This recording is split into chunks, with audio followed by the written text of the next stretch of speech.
Okay, well, I just got back from seeing Video Games Live, which is a video game soundtrack concert, a symphonic concert. They've got a symphony there, and if you don't know, it's basically arranged and actually, I'm not sure what the extent of Tommy Tallarico's involvement is. He's basically the MC of this entire show, and basically the guy who's on stage introducing all the songs.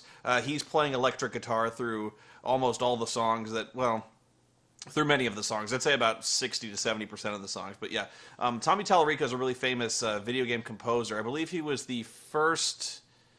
I think he's the first composer to release a soundtrack, like a CD. You know what I mean? I'm sure you guys will correct me because I'm actually not too up on it. I'm actually learning more about it because I've been collecting a lot of video game music lately, just as incidental music for my reviews, and so I'm actually learning a lot about it. And I really wanted to go see Video Games Live. So this was a lot of fun, and I have not been to a concert in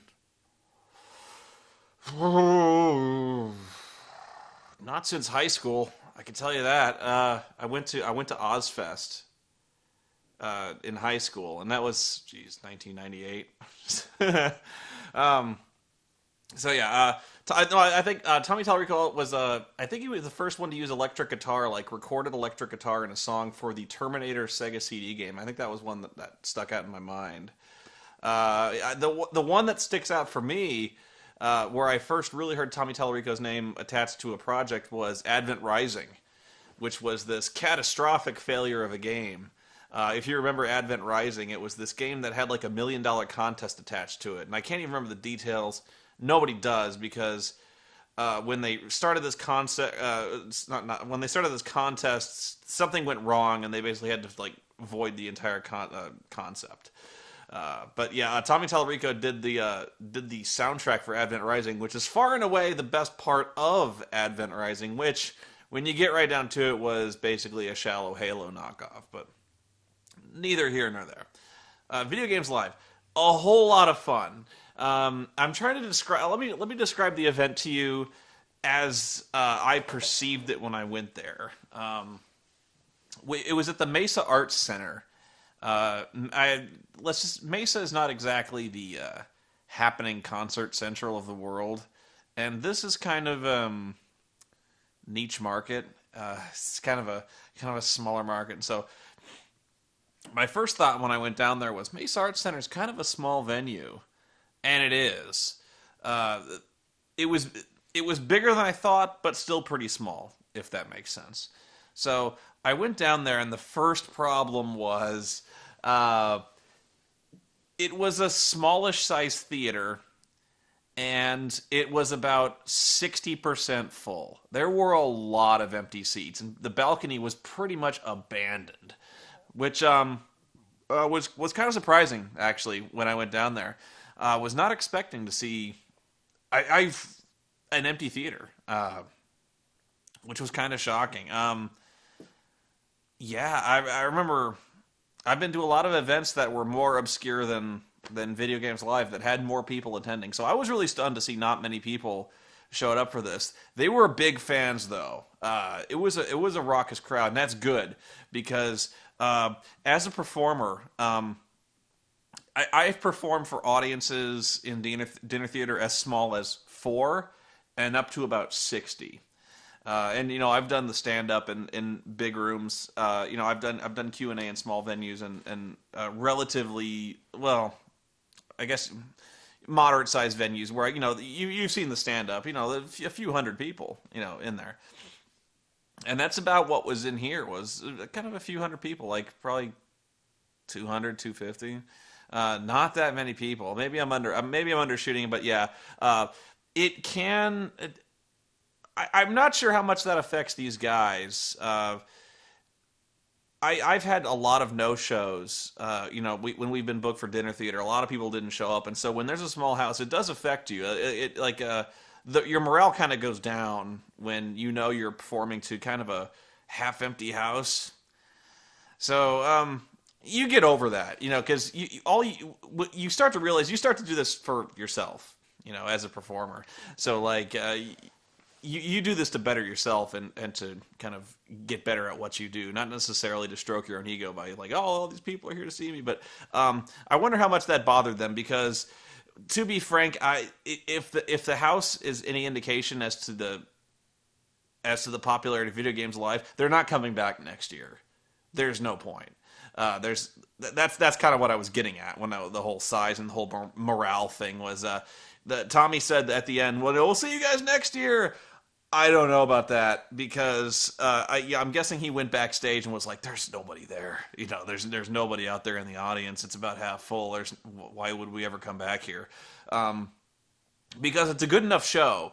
And this is the other thing I'm getting at. It's a good enough show that more people should have gone. It was really good. Of course, it's a nerdy type of concert. If going to a concert where they're playing video game music does not sound like it appeals to you, well, they really might win you over in this case because it's very well done and it's very, it's gone way far and away above the 8-bit compositions that you normally hear, and so. I had a really great time, and what made me happiest was there was a very wide range of video game music. It wasn't all retro. It wasn't all new stuff. It was kind of they didn't go from like, they didn't do like a retrospective from beginning to end. They jumped around a lot, but just when I was thinking like they really should do more retro stuff, then they start coming out with, they did a whole set on Castlevania. And and then at the very end they did an entire run of the Chrono Trigger, Chrono Cross songs. Not nearly enough, but they did like that has such a good soundtrack. You could do an entire set on that and you'd be happy. So they did games you might not expect, like stuff that would really kind of bring you back, like Outrun. They did a series on Outrun. The strangest choice I thought was, well, there was a couple, but they did a really prolonged set on Tron, which I thought was bizarre. It was, like I said, very well done. The orchestra, the symphony was surprisingly good, and I hate to insult the Mesa Symphony by saying they're surprisingly good, but they were really good. A lot of power coming out of them, and you don't expect that from a relatively smallish orchestra. A lot of power. They were probably mic'd up to the gills, but they a lot of strength in there was a choir there. And they got a lot of use out of the choir, which was a lot of fun. There were a few songs, and I'll get to. I remember they did a set on World of Warcraft where they did basically the songs from the intro video from World of Warcraft and a few other songs, but when the choir really got to go balls out was when they went through a Final Fantasy VII suite and they did One Winged Angel, that whole Sephiroth thing. Yeah, that was they had a lot of fun with that, and the best part of that one was when they started doing Final Fantasy VII and just rocking out to fucking Sephiroth, like killing people on the screen and shit like that. Tommy is rocking the shit out on a guitar. His big thing is he switches guitars between every song, and so he's got like he's got like a Spider-Man guitar, a camouflage guitar. For no real reason, he was very proud to point out that for Final Fantasy VII, I'm busting out my steampunk guitar, and it's got little knobs and gears on it, and it has a sniper rifle on the guitar, and he was very proud of this. And I was like, that has nothing to do with Final Fantasy VII, and then he's just like, Sephiroth! And just starts rocking out. And the best part of this was he got his steampunk guitar, and there's this dude in the symphony orchestra who's rocking a double bass, the big fucking bass, the biggest fucking instrument on the stage next to the piano. Double bass. This dude's got the fucking long hair. He's got hair going down to like here, and he's rocking, like he's double bassing the shit out of One Winged Angel. He's head back, and Tommy sees this guy, and it's like, that is fucking metal! And like, Tommy's up there like rocking out to this thing, he's got his knee up on like the guy's chair, and they're both like just headbanging the shit, It was fucking awesome, just watching these guys do the Sephiroth song, and just headbanging like it was the most metal thing they'd ever played in their life. And so yeah, Tommy was really, What elevates this from being a really nerdy adventure is the fact that Tommy has so much energy and so much enthusiasm for what he does. And this is what I got out of it. This was actually kind of inspirational to me, and you guys wouldn't get this out of it probably, but I got this. Just watching Tommy up there, you can tell that he's doing what he loves to do, and he's having a fucking blast doing it. So, watching the headbanging shit, you'd be like, that's funny, that's funny. I'm like, you know what? That dude is in heaven right now. He is rocking he's blowing the roof off this place, playing fucking Final Fantasy VII music, and he's having so much fun doing it. And he's having the most metal time of his life. He's meeting fucked up bass players, just headbanging and shit, and he's doing what he loves. And that's kind of like what I think maybe like I needed to be reminded of that. Sometimes when like the other day I was trying to get in front of the camera, and I wasn't feeling it. Life kind of sits on my head sometimes, and like I wasn't feeling it the other day. I couldn't be, wacky Spoony, and I got really down on myself because you can kind of get into a spiral when that happens. You got to have a lot of high energy, and you got to have a lot of enthusiasm for this sort of thing. And when you don't always have that, it gets frustrating, and you start to bash on yourself, and then you're never in the mood to get in front of the camera, and then you start to lose a lot of confidence, and then it starts to, as a performer, that can kind of wear on you. And so then, the stress gets on you and the enthusiasm kind of wanes. And so, people would start to think like, that what are you complaining about? You talk about fucking movies and you talk about fucking video games. And in a way, you're right. What do I have to complain about? And so, because I'm doing what I want to do. This is what I want to do. Miracle of miracles, I'm able to support myself for the most part on talking about goofy movies and video games, and you guys watch it and you guys enjoy it. And that's kind of my role and my responsibility is to entertain you guys. And so personal life, kind of be damned, you gotta kind of put that aside and put your game face on for this. And so you gotta realize sometimes that especially when you're an entertainer and stuff like that, and you're actually seeing any kind of success for that, that is, you're living the dream. Really. And that kind of inspired me, seeing Tommy up there just fucking headbanging his shit off and playing fucking Castlevania. I was like, you know what? I gotta get back in the saddle and start doing this stuff again. And so that it really did help me. It did kind of help my enthusiasm. So if nothing else, Tommy, you have inspired me. So I still got a lot of work to do, and so that's really where it starts to wear on you. I think is when you start to realize there's so much to do and there's so many demands on your time and so much, like it takes me all day to read emails and stuff like that. And so, yeah, it was inspiring to watch because we're in different lines of work, of course, but it was a lot of fun.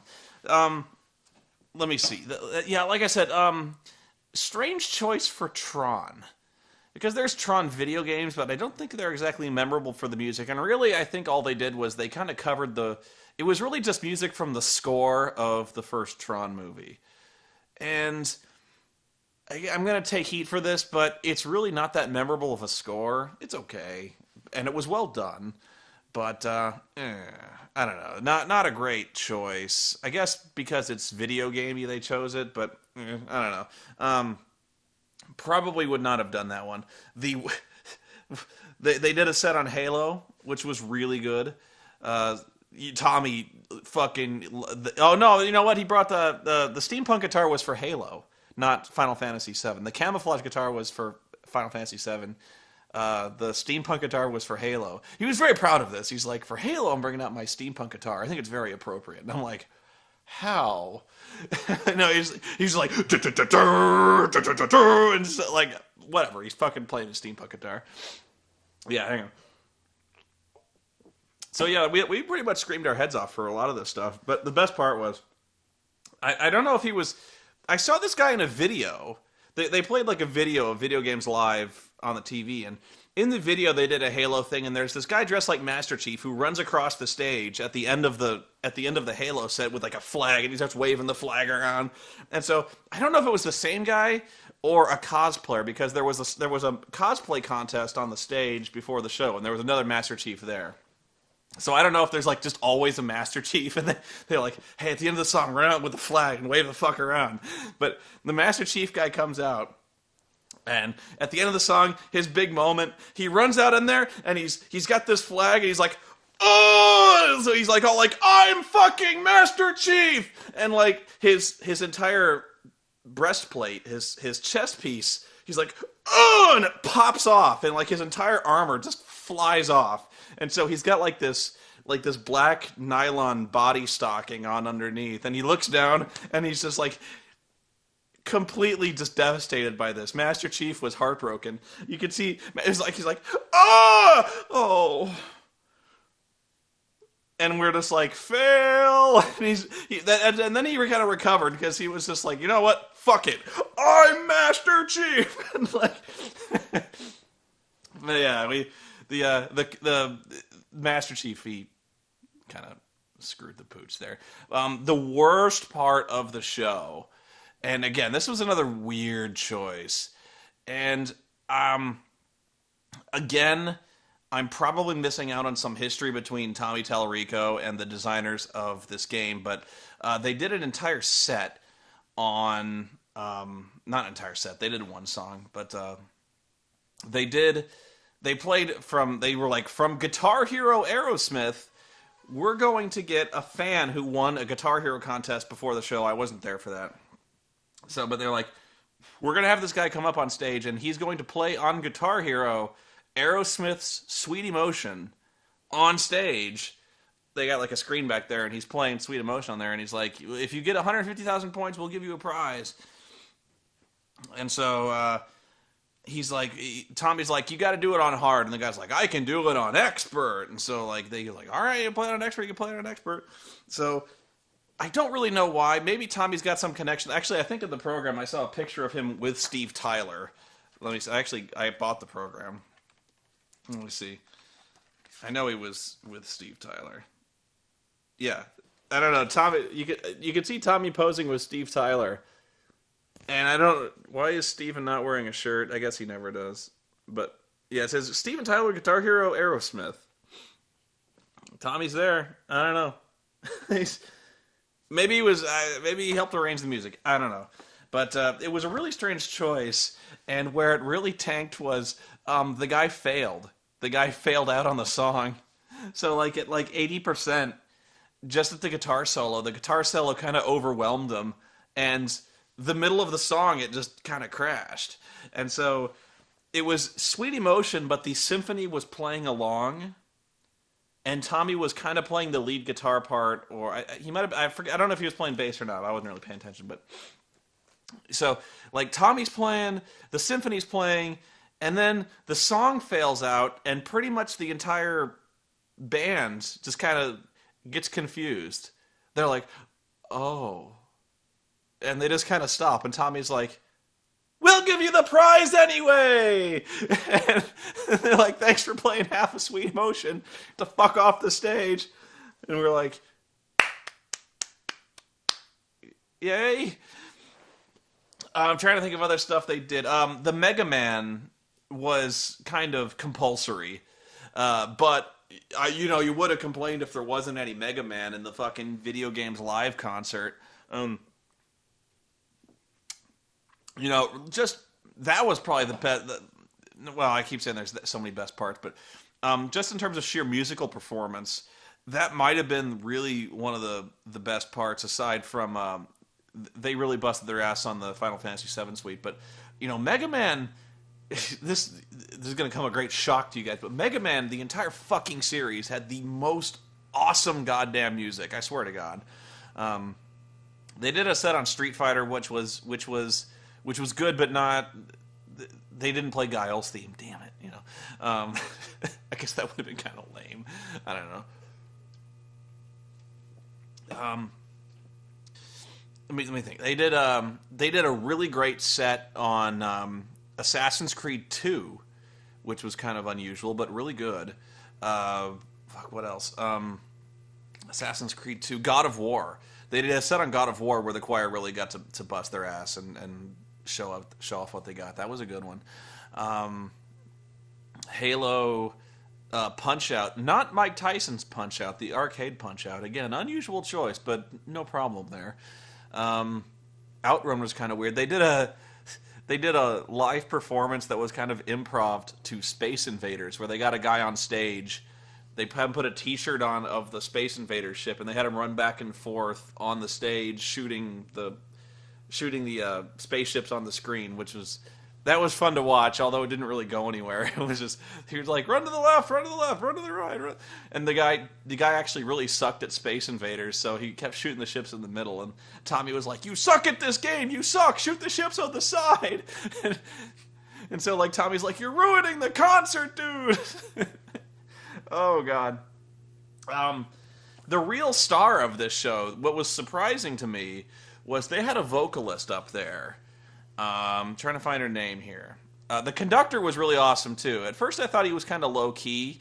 Usually, you'd kind of expect a really bombastic, kind of like flailing type of conductor. But this guy kind of grew on me. He was Wataru Hokoyama, who apparently he composed the music to several Resident Evil games.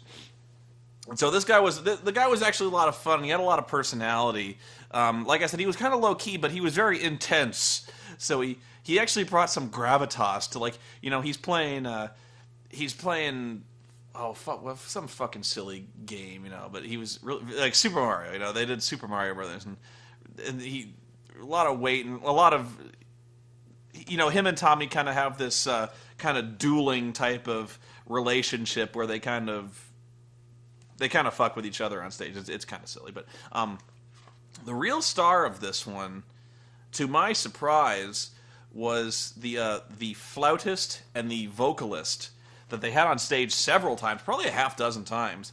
Laura Intravia, who's you probably know her best from YouTube. She was Flute Link. She does this routine where she plays the flute and she's dressed as Link, which probably has made me the most sexually confused I've ever felt towards a male video game character since, like, Mr. B Natural. She was hot and dressed as Link and hot. She was wearing, like, the skirt, and she has legs, and they're hot.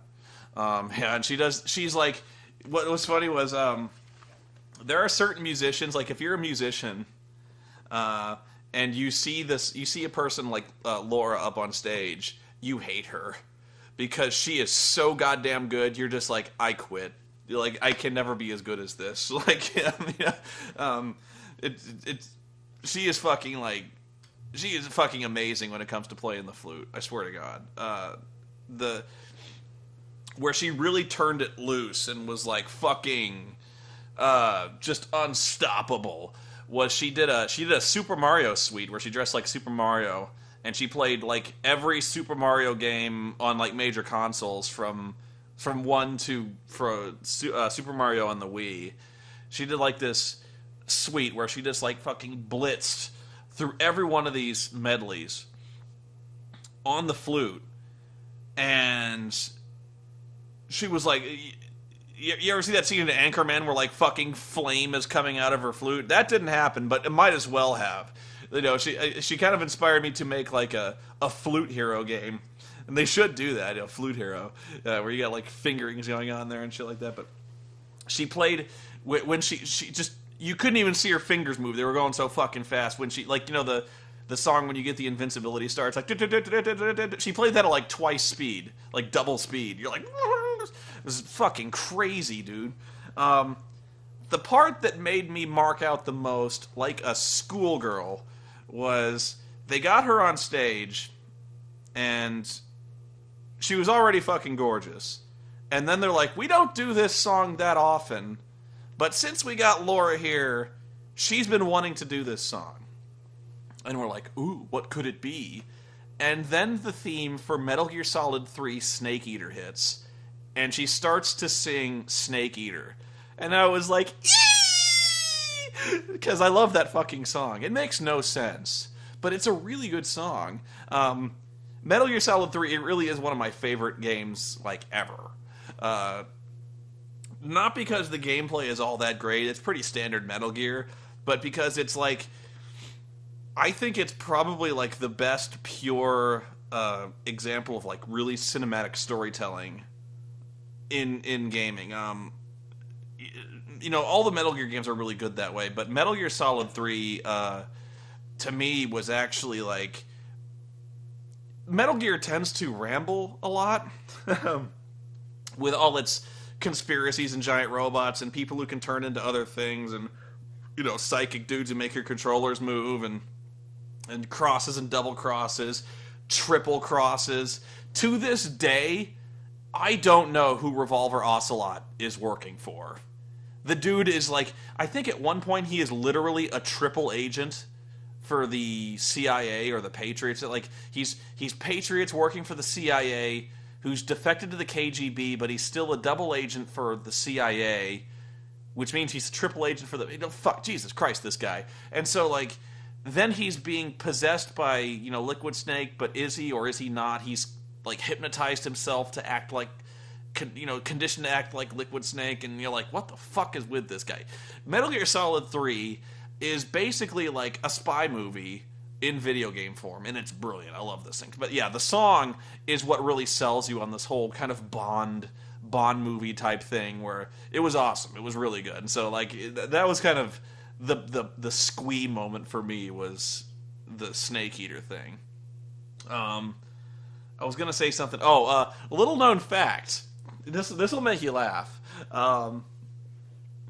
Listening to the Sephiroth thing for Final Fantasy VII reminded me of something that I have never done. You won't believe this, but I have never finished Final Fantasy VII. I didn't do it. Now, it wasn't for lack of trying, okay? Here's the thing. I played the shit out of Final Fantasy VII. Like, I got a PlayStation. It was one of the first games I got. I think the first game I got was Metal Gear Solid, the first one. But probably the second one I got was Final Fantasy VII. And I played that game from beginning to end. I pretty much 100%ed that bitch. Well, like, I even got, like, the fucking rare chocobos. Like, I played the shit out of that. And I even beat the weapons. I remember beating the weapons. I got Knights of the Round and shit like that. Oh, man, I did all that shit. But I put off fighting Sephiroth. I never did that. So, I remember I was going to my grandma's house or something like that, and so we come back, and I was looking forward to this the whole trip, because I was like, oh shit, I didn't get to fight Sephiroth. And like the whole trip, I'm wanting to go home. I want to fight Sephiroth. I want to see how the story ends. So, I come home.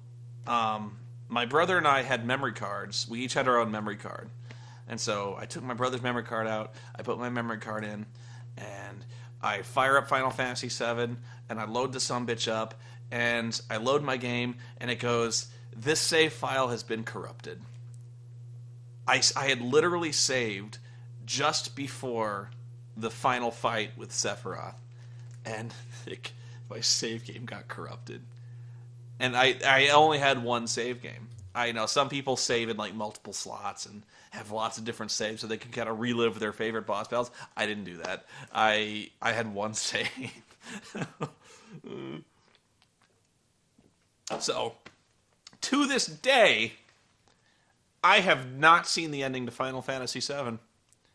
I think I know generally how it ends, where basically the asteroid hits the planet and they stop it with the power of heart, which is bullshit. Whatever. I remember the ending is bullshit. Let's just put it that way. Again, I'm going to catch heat for this, but pretty much when I heard how the ending to Final Fantasy VII went down, where they cast the big spell holy and it doesn't work, and then they all kind of join hands and sing, and then the power of love drives the meteor away. That is so gay. it's really gay. Oh man. Again, I'm sure I'm gonna get 100 fucking links to the ending of Final Fantasy VII, and I'll watch it. But yeah, that was one of the biggest no moments. Was I never saw the ending to that. Jesus Christ. Um, trying to think what else. Going back to the venue being small, I felt bad for that band or the symphony orchestra. I felt bad for them because that was a really small stage for them. There was not a square inch of free space on that stage. They must have been sweating like pigs, because they must have had like a 40-member choir. Probably three times that for the orchestra. They were cramped in there. They were packed in. I felt so bad for them. Local orchestra too, which was kind of unusual. I thought they would. I don't know why I thought they toured. I mean, Tommy and the core guys, like the conductor, they tour, but for some insane reason, I thought the orchestra toured. I don't know why I thought that. They'd have to like book out entire planes. But yeah, they conduct like local orchestras apparently. I'd check it out, especially since I actually bought the DVD, so I don't know if the DVD is any different. But what he was saying was on stage that that if you come back, they're doing like a second iteration of the concert. Apparently they're like retooling for a new kind of phase of the concert where they're going to shake things up. But what they're doing is he gets up there and he says, we realize there's a lot of songs you want to hear, and we're going to try to play all the songs you want to hear. But, we have about 18 different little sets that we do. And we have like 80 that we can do, but we can only do like 18. So, apparently, like any given time you go see video games live, it's going to be kind of a different show. Because they probably leave the basic ones in there. Like, they do like a retro medley of like Donkey Kong and Mega Man and stuff like that. Those probably aren't going anywhere. Castlevania, probably a safe bet, is always going to stay there. Mega Man and probably Street Fighter is always going to be there. But, I'm guessing there's like a half dozen to, 8 or 9 that they probably kind of shuffle in and out depending on the show. And that kind of keeps it fresh. That's kind of cool. I'm trying to think what else to say. They do need to work on the crowd participation scenes because that was a lot of fun, but it was kind of clunky. So, like the Guitar Hero thing, they didn't really know what to do when the guy failed. They were just like, that happened. Sorry.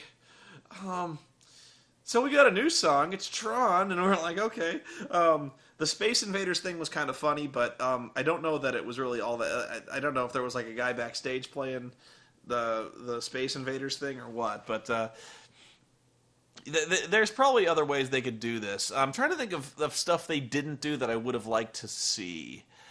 My choices probably would have been kind of fringe.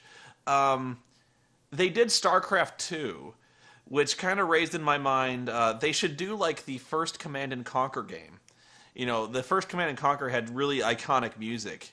That whole march thing, the whole Nod March, which I thought would be kind of cool if they ever tried to do that. They gotta cut the Aerosmith thing. That was really like the far and away like the most what moment of. I mean, like they're like, oh, Guitar Hero, that's a video game. We can like this is also from a video game. We're like, it's Aerosmith. Nothing wrong with it. It was played well, but it wasn't. That was kind of. Yeah, that was head scratching. Other stuff they could have done. Trying to think what other games I remember used to have really good soundtracks.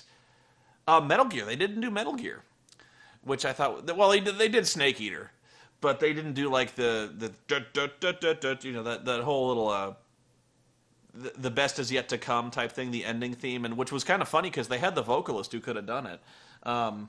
Again, this is nitpicky. Like you could go to any given show and like the next show you go to, they probably do an entire Metal Gear Solid set. Although what was funny was they did to hype the crowd up. They actually played like this little codec thing where they actually had David Hayter in the Solid Snake thing where like the lights are out and you hear this bling bling and he's like, "Can you hear me? Is anyone out there, Colonel? There's no one out there." And he's like make some noise if you can hear me. And we're like, yay! And he's like, I couldn't hear you on this codec. Speak louder. And we're like, yay! And he's like, all right, welcome to Video Games Live. a surveillance camera, but yeah, I thought they were launching into the Metal Gear Solid thing, and then they just kind of went into like Donkey Kong, and it was like whatever. So no Katamari Damacy. They played Katamari Damacy in the intermission, but I actually thought they might go there. Not so much. They didn't do that. Ghouls and Ghosts was a really good one, where they were doing like I said, they did like a retro medley from the beginning. But Ghouls and Ghosts is one of the better performed ones they did. Really fun. I'm rambling now, so I'll just head it off there by saying, Video Games Live was a lot of fun, and Tommy Tallarico is a really good showman when it comes to making it exciting and making it to kind of modernizing these kind of retro things, especially stuff that you would not expect to be retro, because they even did they did Pong. They did a little rock anthem to Pong. So you can really tell that these guys are having a lot of fun, and that's the point. So it really is like the weakest part of the weakest part was, again, the small crowd.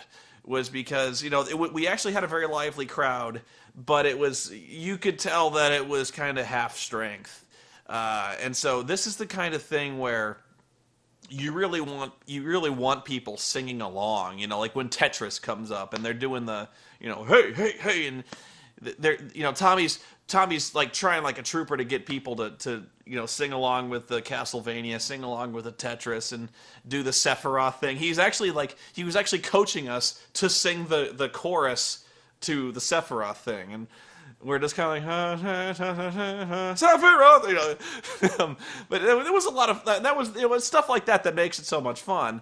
Oh, I remember now. Another thing I would have cut. And I love this Laura chick to death. She was amazing when it comes to... She was like a great vocalist and a great flautist. But the worst part was the encore. I felt so bad because I wanted the encore to be awesome, and it really was a dud. It even was like kind of a dud with the live crowd. And when you hear what it is, I think you'll kind of know why.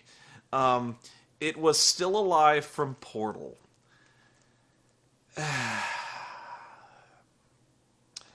don't mean to bash on the Colton. I love the Colton. The Colton is awesome. Still Alive was and still is pretty awesome.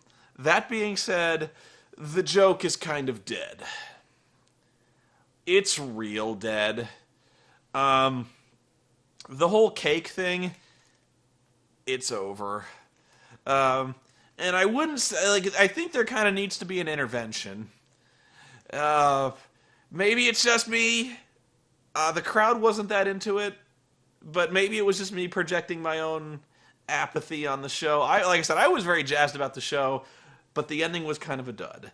It was just, like I said, I actually feel really bad about picking on the show, because even the stuff that didn't really click for me was still very well done, if that makes sense. Like, even the Aerosmith thing, watching somebody play the Guitar Hero thing and listening to Tommy playing, there's nothing wrong with hearing Tommy Tallarico play fucking Aerosmith, okay? I was like, it was not what I would have put in there, but it was still a lot of fun, and if you're any kind of Aerosmith fan, you can't complain about Aerosmith being done well, and it was done well.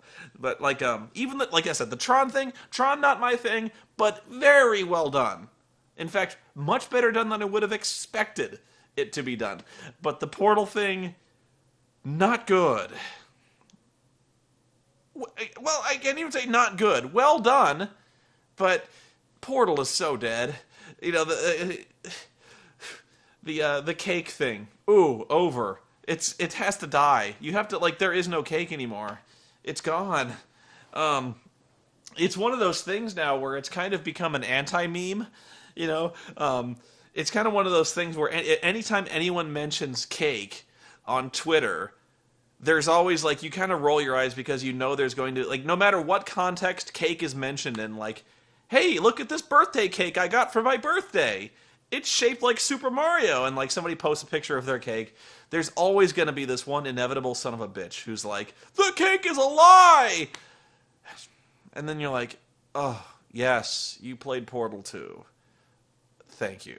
It's kind of one of those things where, you can't even mention fucking cake anymore, because the fucking cake line is going to be mentioned, and so, it's kind of one of those things where like anytime there's a rock band being played on stage, or like the game Rock Band being played on stage, somebody's like, play Still Alive. The girls always want to sing Still Alive, and we're like, no, it's so bad. It's like here's the here's the other thing that pisses me off. This is totally unrelated, but kind of the anti-meme for me. You've heard me bitch about this before if you've heard me on like live stream. Doctor Who. There's a line from Doctor Who that every fucking Who fan loves to parrot like a fucking... I was going to say sheep, but parrot like a sheep doesn't make any sense. You know what I mean? Like, they love to parrot it like it's the fucking most brilliant, poignant line they ever heard from Doctor Who. And it's whenever anyone mentions time travel or how time travel doesn't make sense or like a time paradox or something like that, they always bust out with the fucking wibbly-wobbly, timey-wimey thing. And like, so anytime, I can't even mention fucking time travel on Twitter of any kind. Because every time I do, I get like 300 fucking timey-wimey tweets, and it fucking pisses me off. Go to hell. I'm sorry. I kind of come unleashed when it comes to that, yeah. I'm so tired of that line. That line is nowhere near as good or as funny as you think it is. Maybe it was at one point, but after hearing it like 9,000 times, and yeah, I have pretty much literally heard it 9,000 times. God. It's pretty much on the same level as the Still Alive song. It's like, yeah. I guess I'm picking on the song unfairly, and I don't mean to leave you with the impression that that was not a fun show, because it was. It was a lot of fun, and I actually want to go again. And I don't often say that for like I don't usually watch a movie again, even though I have 1,000 fucking movies upstairs. I do watch some movies again, but usually when I see a movie in the theater, that's kind of it. If I ever see a concert, that's kind of it. Like the Renaissance Festival. I've seen... What's funny is the Renaissance Festival doesn't really change all that much. So, like, when I go to the Renaissance Festival, it's kind of over for me. I don't usually plan to go back. And so, I actually went back to the Ren Fair last year, and not much had really changed. Dead Bob's still doing his same act, and... oh well. But yeah, just because there's so much ground to cover with video games live, so many different sets they could do, and the fact that Tommy is even like, we're going to do a meet and greet after this. If there's anything you wanted to hear, or you think we could have done better, or you didn't want to hear, tell us about it. We'd love to hear it. And so he really seems sincere. So like he really seems like he wants to play new stuff. He likes to play the classics, but he wants to play new stuff. And so I really think Video Games Live is kind of like this evolving little project he likes to do, and that's a lot of fun. So if it seems to me like this, every time you go, it's going to be something new and fun. And even if you're hearing old stuff, it's always good to hear that kind of stuff. They even played some Brental Floss before the show. That was a lot of fun. So yeah, I don't mean to ramble on anymore. And it was a much wiser investment of my time than watching TNA Impact, which was on tonight. Still haven't watched that one. But yeah, I'm going to leave you with this. Check it out. If Video Games Live is coming to your city, go check it out. Support these guys, because it was a kick-ass show. And they really do deserve your support. Because this is the kind of thing that really should keep going.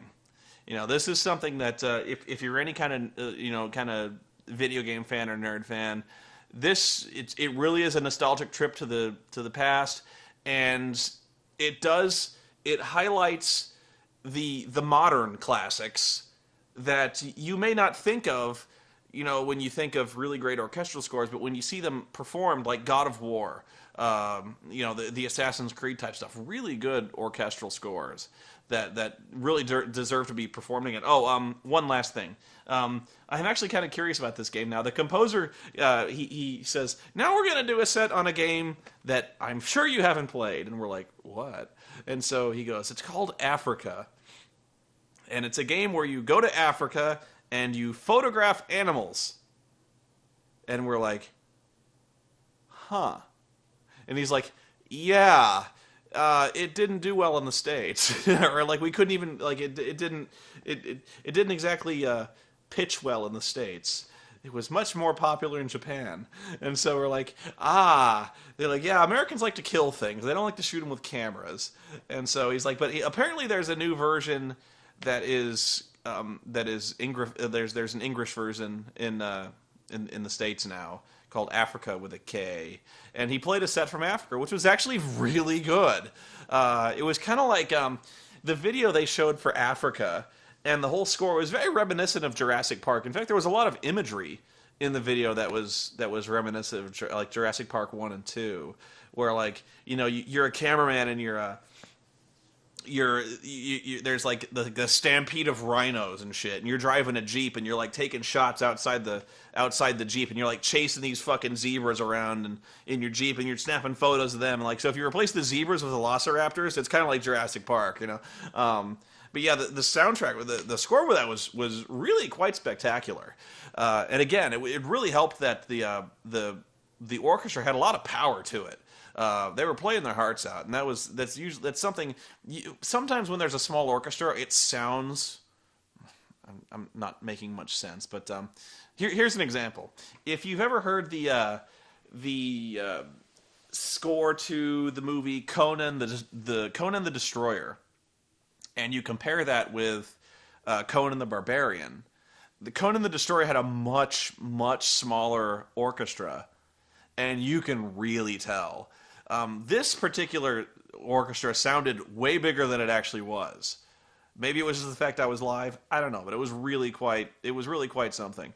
So yeah, I'm actually going to go look through my program. I was actually so excited that I didn't look through the program all that much, although it seems to be more pictures than anything. Oh, I guess that's true with most programs, but it's like here's a bio on Tommy, and here's pictures. Oh, and here's the conductor and the vocalist and the lighting crew. So yeah, check it out. Yeah, that's about all I got. So.